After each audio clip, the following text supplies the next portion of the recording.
De la relación entre el derecho internacional de los derechos humanos y esto. Y les recuerdo, como abrebocas, que dijimos que las conductas que violaban los derechos humanos y que iban en contra de algunos tratados internacionales o derechos consagrados en tratados internacionales de derechos humanos y de DIH, las graves infracciones al derecho internacional humanitario eran considerados crímenes internacionales. Crímenes internacionales, y que ellos estaban consagrados en el Estatuto de Roma, es decir, el Estatuto de la Corte Penal Internacional que funciona en la ciudad de La Haya. Si han pasado por allá, por la ciudad de La Haya, en los Países Bajos, en Holanda, entonces encontrarán que allá funciona un tribunal internacional que es la Corte Internacional de Justicia, que para nosotros es muy cercana, ¿no? Nos es de ingrata recordación para muchos colombianos. Y adicionalmente funciona la Corte Penal Internacional, que también es conocida como Corte Penal de La Haya, en la misma ciudad en Holanda. Allí funciona. Cuando sean grandes irán por allá y asistirán a las sesiones y demás. Pero también dijimos que esto, el DIH y el DIH tienen una relación con el derecho penal colombiano, ¿cierto? ¿Ya vieron penal? ¿Están viendo? Entonces, cuando ustedes vean el título segundo del Código Penal en los delitos en particular, verán que existe un título que se llama Delitos contra personas y bienes protegidos por el derecho internacional humanitario. Lo que quiere decir que estas infracciones al derecho internacional humanitario estarán tipificadas en el Código Penal por aquello de una cosa que se llama el principio de complementariedad y el principio de subsidiariedad y la posición de garante. Es decir, que si el Estado colombiano suscribió los convenios de Ginebra del 49, que son DIH, convenios de Ginebra del 49, y sus protocolos adicionales, y en esos convenios y protocolos se prohíben unas conductas que se consideran graves infracciones al derecho internacional humanitario. Señor, me recuerdo los principios, doctor, qué pena. Los principios del derecho penal colombiano.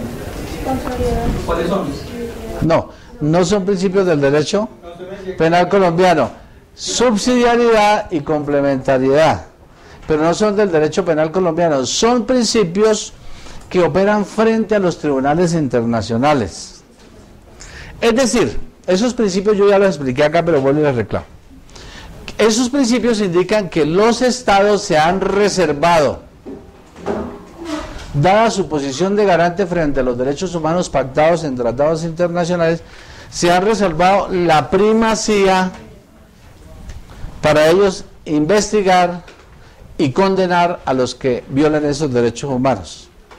Si eso es así, entonces solo complementariamente o subsidiariamente esos tribunales internacionales podrían venir a conocer de los asuntos que constituyan crímenes internacionales. Lo que quiere decir que si el Estado colombiano está juzgándolos a través de sus organismos de administración de justicia, eso inhibe a los tribunales internacionales. A través de los mecanismos internos de administración de justicia, que se investigue, ¿sí? Y si estos no funcionan, si se viola el plazo o término razonable, si no hay puertas de acceso a la administración de justicia, si el proceso se direcciona hacia la impunidad, si el Estado no quiere investigar, entonces sí, complementariamente acudir a dónde? Ante la Corte Penal Internacional, ante lo que sea. ¿Sí me hago entender? Señora. ¿Confunde la diferencia entre el principio de complementariedad? Sí, la menchos. Es lo mismo, la misma cosa. La misma cosa, solo que algunos, por ejemplo, Oscar Julián Guerrero, que es amigo mío doctrinante, él dice es complementariedad. Nosotros con el doctor Alfredo hablamos de subsidiariedad, pero se la menchos. Es lo mismo. ¿Sí? Lo que quiero es que entiendan el concepto, por favor, que solo en la medida que en este tema de derechos humanos y derecho penal internacional, aquí hay una silla ahí, de derecho penal internacional, solo en la medida que se satisfagan o se utilicen los mecanismos internos o excepcionalmente no existan o no se permita, se puede acudir al derecho internacional y a los tribunales internacionales. ¿Está claro eso? Entonces, como eso es así, el Estado tiene que tener unos instrumentos jurídicos para poder juzgar. ¿Por qué? Porque ahora sí el derecho penal, el que me preguntaba, dijo usted, el señor, ¿cómo se llama usted, caballero? El derecho penal tiene un principio o un aforismo que dice nullum crimen sine lege, nulla pena sine lege, nulla mensura sine lege.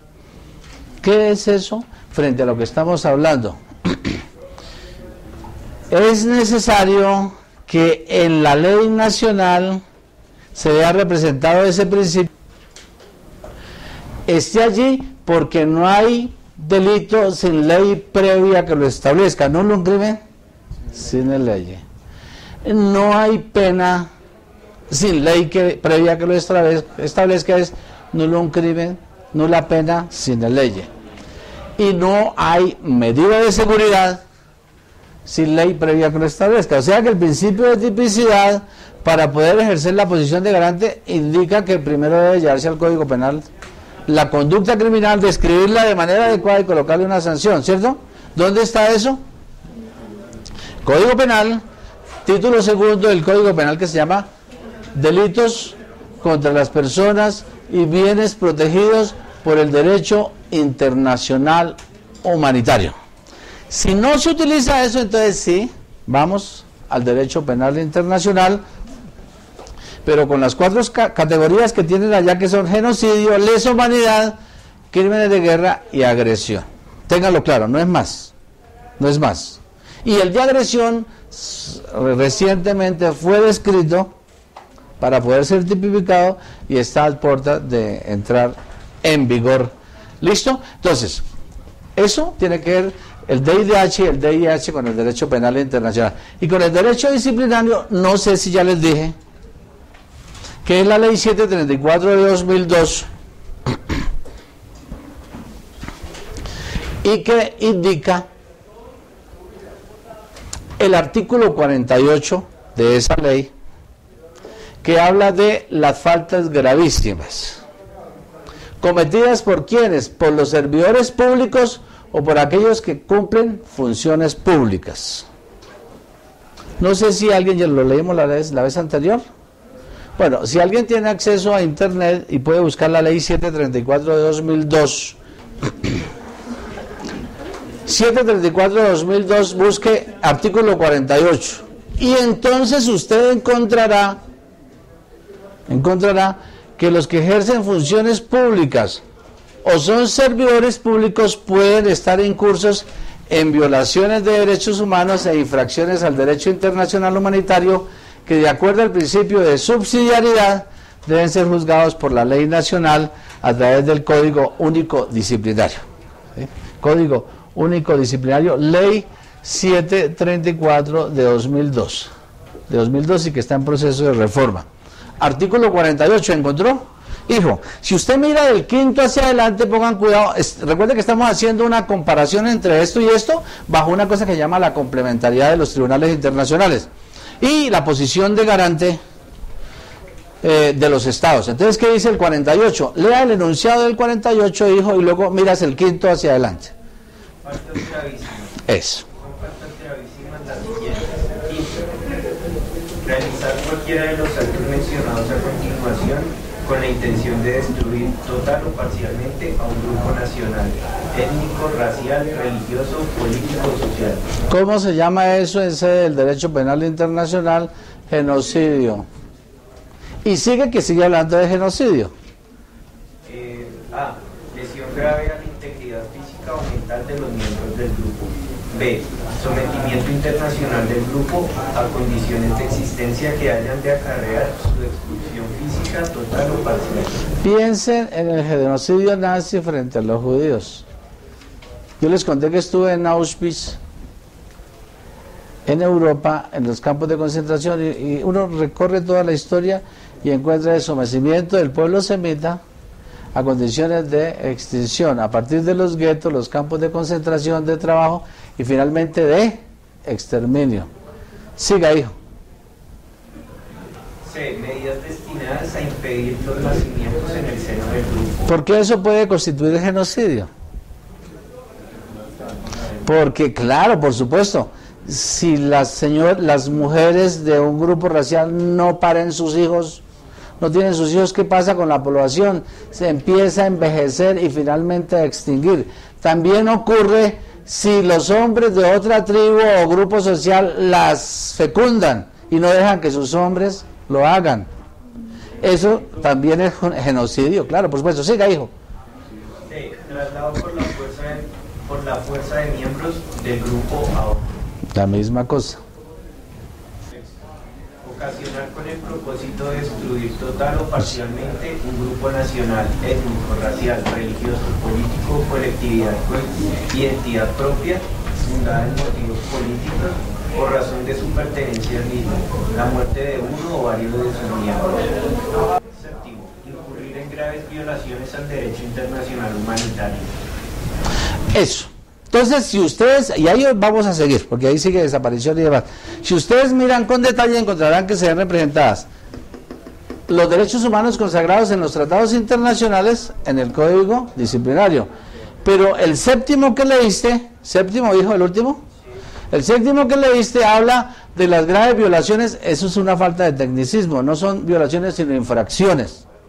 Porque se infraccionan son las normas, lo que se violan son los derechos. ¿De acuerdo? El derecho internacional humanitario es de normas, aunque en el fondo tenga derechos. Entonces, pónganle cuidado. Si usted me dice 48 numeral séptimo, encontrará que estas graves infracciones al derecho internacional humanitario están en el Código Disciplinario Único. ¿Y qué más dice? Octavo, infligir a una persona dolores. ¿Cómo se llama eso? Tortura. Es del DIDH.